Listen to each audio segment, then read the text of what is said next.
السلام علیکم دوستو، میرا نام ہے اسامہ رشید اور آپ لوگ دیکھ رہے ہیں یوٹیوب چینل انفوٹیک ہب۔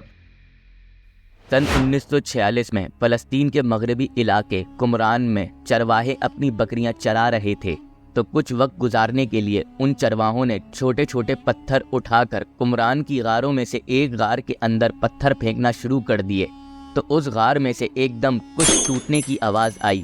جب چرواہوں نے اندر جا کے دیکھا تو ان کو ایک برتن میں بند کچھ تحریریں ملی جو کہ چمڑے اور پتوں پر لکھی ہوئی تھیں۔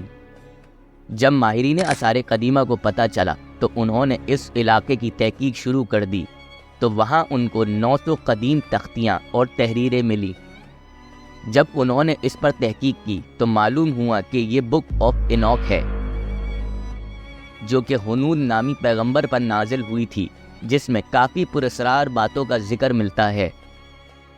آئیے ذرا اس کتاب کے حوالے سے ہم مزید باتیں جانتے ہیں۔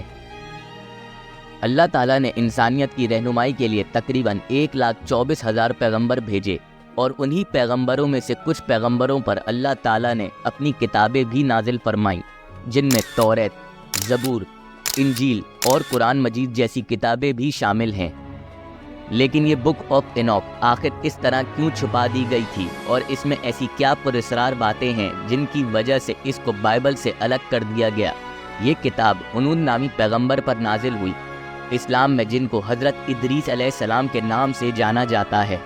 اسلامی تاریخ کے نزدیک حضرت ادریس علیہ السلام اللہ کے تیسرے نبی تھے جو کہ حضرت آدم علیہ السلام اور حضرت شیس علیہ السلام کے بعد دنیا میں پیغمبر بنا کر بھیجے گئے۔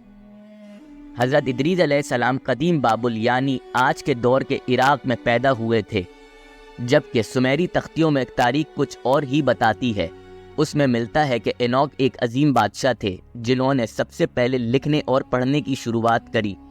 بک آف اینوک کی تحریروں میں ایک واقعہ ملتا ہے کہ خدا نے اس دنیا میں فرشتے بھیجے تھے جن کا سردار شامیازہ تھا۔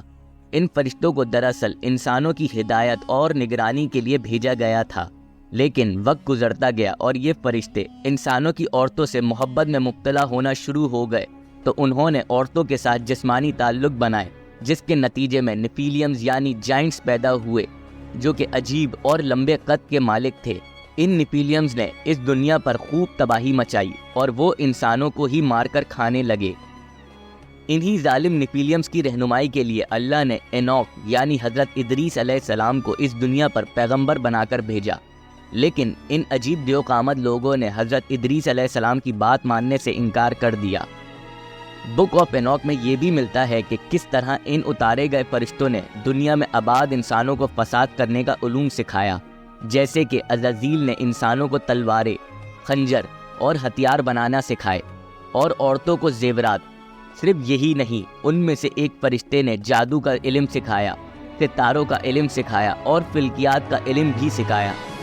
اب دنیا پر اس طرح کا فساد دیکھ کر خداوند بہت غضبناک ہوا اور اس نے مائیکل، گیبریل، ریفل اور یوریل کو زمین پر بھیجا جو کہ ان باغی فرشتوں سے مقابلہ کرنے آئے، اور ان چاروں فرشتوں نے کسی کو قید تو کسی کو مار دیا۔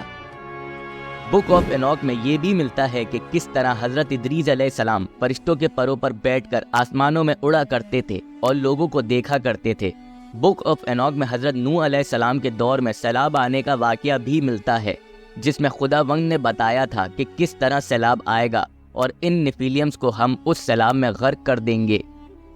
اب سوال یہ اٹھتا ہے کہ فرشتے آخر کس طرح اللہ تعالیٰ کی نافرمانی کر سکتے ہیں؟ اصل میں یہودیت مذہب کے عقیدے میں ملتا ہے کہ فرشتے بھی نافرمانیاں کر سکتے ہیں، جو کہ بالکل بیکار بات ہے۔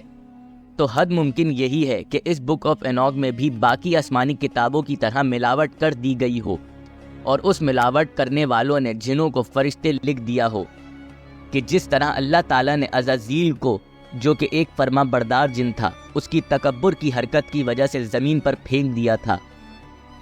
دوستو، حضرت ادریس علیہ السلام کے بارے میں یہ بھی ملتا ہے کہ یہ ایسے پیغمبر گزرے ہیں جن کو اللہ تعالیٰ نے زندہ آسمانوں پر اٹھا لیا تھا۔ اگر آپ لوگوں کو ہماری یہ ویڈیو پسند آئی ہو تو لازمی ہمارے چینل کو سبسکرائب کر دیں۔ ابھی کے لیے ہمیں دیں اجازت، اپنا بہت سارا خیال رکھیے گا۔ اللہ حافظ۔